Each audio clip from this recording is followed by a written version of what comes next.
Hello everyone, my name is Brennan Marr. That noise you're hearing is my ventilator.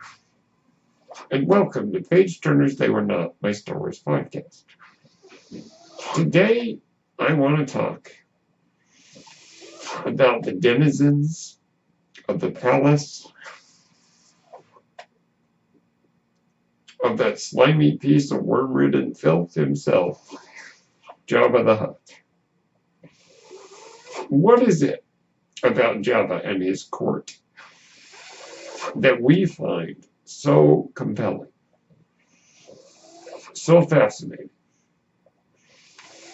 Even though if we were there, we could end up dead at any moment. What is it about this that compels us? That's what I'd like to talk about today, as well as discuss the strange and rather grotesque inhabitants of the palace. So let's begin with, what is it about this world that compels us? What is it about the criminal underworld, full of mob bosses, bounty hunters, and various ne'er-do-wells, that we find so fascinating? Well, recently I've been rewatching the Godfather trilogy, which are some of the greatest films ever made. I think that the thing that draws us to Jabba and his court are the same things that sort of draw us to the Godfather and his family and associates. Not just the Godfather from the movie The Godfather, not Vito Corleone or Michael Corleone, or Corleone if you prefer, but mafia men in general. Godfathers, consiglieres, various associates, whether it be in movies like The Godfather or other classic gangster films. I would say Goodfellas, but that portrays it in much more of a harsh, realistic light. I think in movies like The Godfather, and also in Return of the Jedi with Jabba's Palace, it's, a slightly romanticized version of the mafia. Nonetheless, it does show their darker side. But I think the same thing that draws us to the mafia world in real life draws us to Jabba's world. Now, obviously, in real life, it is compelling, but it definitely is.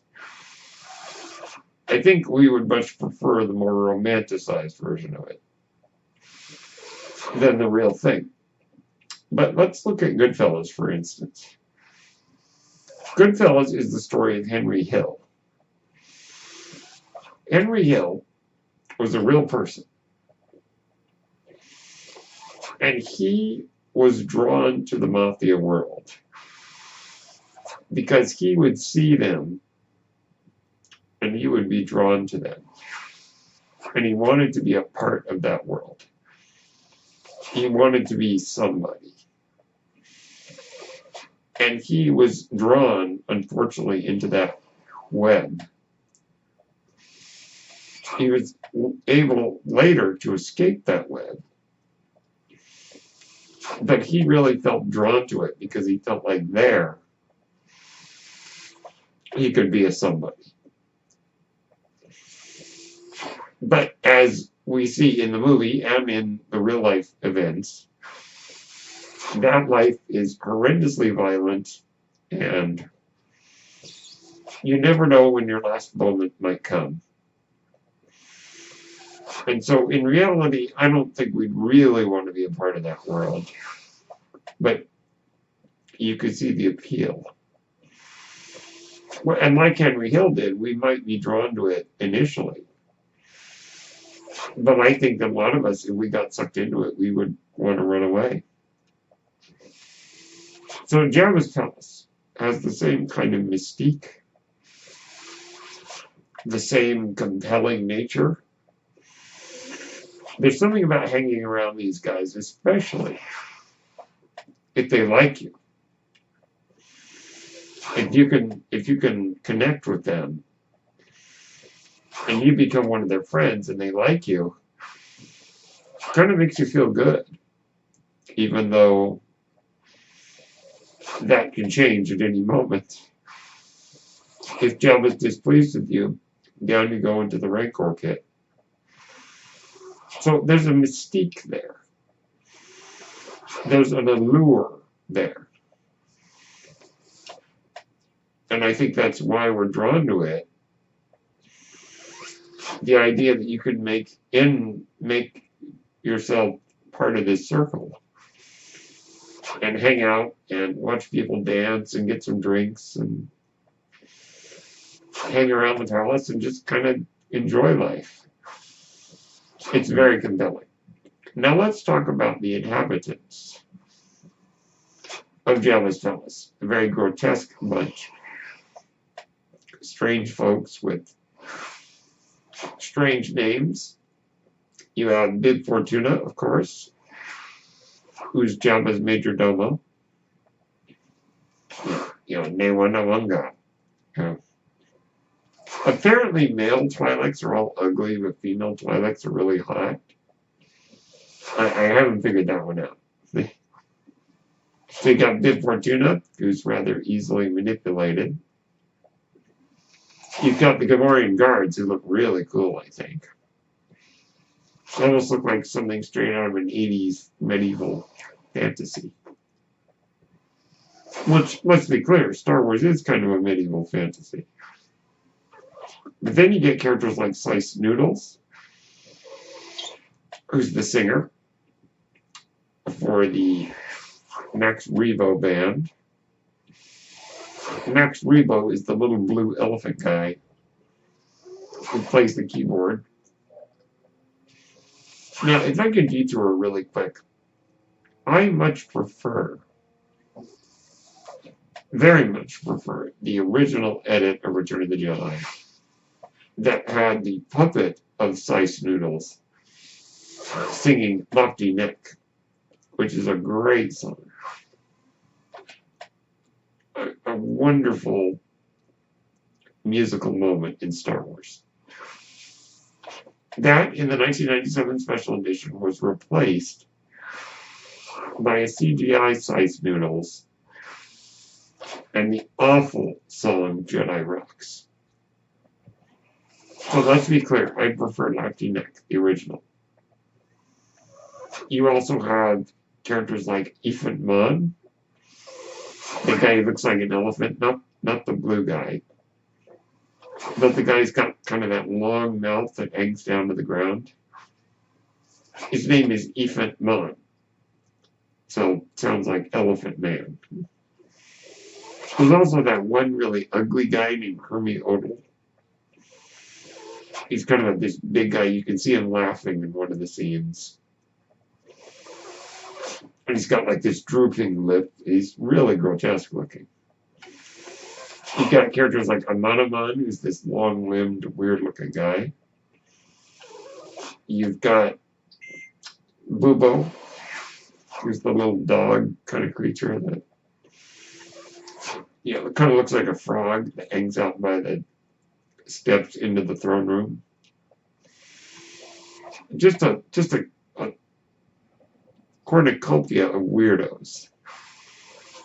And as Joseph Scrimshaw at Force Center says, we like our weirdos in Star Wars. You have, of course, the Rancor, who is frightening and grotesque, and also one of the greatest uses of puppetry, I think, in film history. You've got all these weird creatures hanging around. You've got Klaatu Barada and Nikto, or the Skiff Guards. You've got characters who I don't even know what their names are. They call Yak Face. It's kind of this camel-looking guy. All kinds of strange creatures, and it's just so compelling. It's so marvelous and so creative. It's just... It's Return of the Jedi's version of the Cantina scene from A New Hope. Our imaginations can just go wild. Who are these characters? What's their story? And then, of course, we get to the godfather of this world himself, Jabba the Hutt. Another great moment in puppetry in film. Jabba is truly a great creation and such a compelling character. And that big booming voice is speaking Huttese. You know, this guy doesn't speak a word of English, other than a couple of words like Jedi and stuff like that, which, you know, whether or not that's English, whatever. But he is just, yet we love him, even though he doesn't say a word that we can understand, unless you happen to speak Huttese. He is the kingpin of this world. He's the Godfather. He's sitting on his throne, smoking his hookah pipe and eating those weird little frog creatures. Jabba, never for a moment do you question the believability of Jabba. Now, his CGI version in A New Hope, that's hard to actually accept. So this world that Jabba inhabits is so compelling because of the strange yet strange yet the characters are strange, but they also have sort of a certain charm in their strangeness. And also just this compelling world of kind of a mafia that kind of sheds light on why we're compelled, why we find ourselves drawn to that kind of life. So those are my thoughts on Jabba's Palace, which, by the way, I admire the architecture of Jabba's Palace very much as well. So my name is Brennan Marr. That noise you're hearing is my ventilator, and thank you so much for tuning in to Page Turners They Were Not, my Star Wars podcast, where we discuss Jabba's Palace. Thank you so much for listening. May the Force be with you.